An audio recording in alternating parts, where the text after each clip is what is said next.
First chapter of class 11th physics is physical world, where students will be introduced about origin of science, physics, its relation with society and existence of fundamental forces in nature. Science is exploring, experimenting and predicting from what we see around us.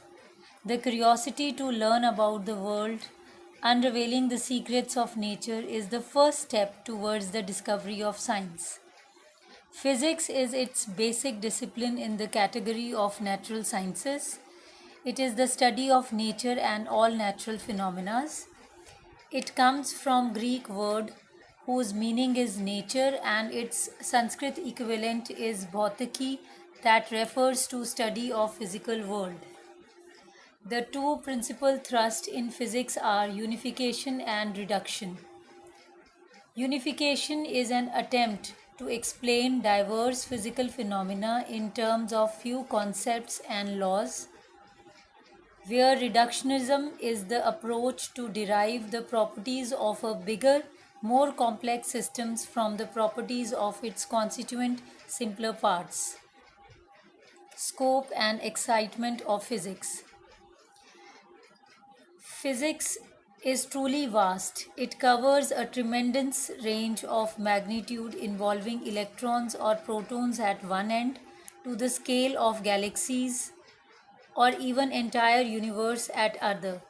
There are two domains of interest, macroscopic and microscopic.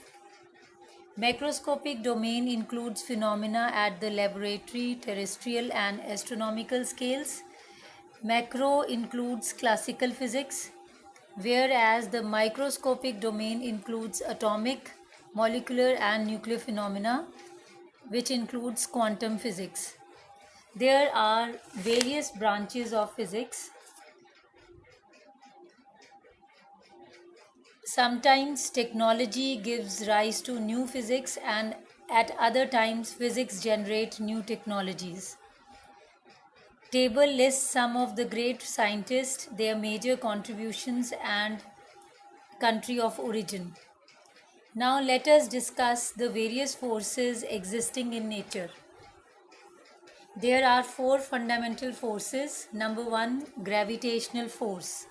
It is the force of mutual attraction between any two objects by virtue of their masses. It is the universal force which governs the motion of moon, satellites, motion of earth and planets. The various characteristics are: it is always attractive, weakest in nature, it obeys inverse square law, always central and conservative force which can be operated over a long distance. Second force is electromagnetic force. It exists due to the presence of charge. It can be attractive as well as repulsive. It is a long-ranged force which does not need any intervening medium. It is also central and obeys inverse square law. It is 10 raised to the power 36 times stronger than the gravitational force, which is conservative. Third is strong nuclear force. It acts between the nucleons within the nucleus.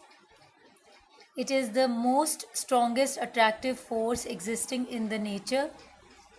It acts over a short range. It is 100 times stronger than electromagnetic force. It is charge independent. That means it can act between proton-proton, proton-neutron or neutron-neutron with equal amount. And the last force is weak nuclear force. The best example to understand weak nuclear force is the force existing between radioactive substances. They keep on radiating in order to become stable.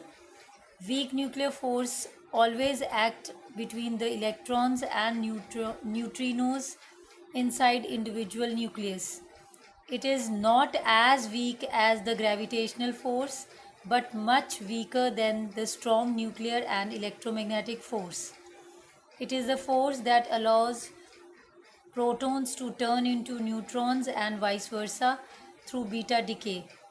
The range of weak nuclear force is exceedingly small, to the power 10 raised to power minus 16 meter. So the comparison given shows that gravitational force, weak nuclear force, electromagnetic force and strong nuclear force, they have relative strength of 10 to the power minus 39 is to 10 to the power minus 13 is to 10 to the power minus 2 is to 1. Keep learning.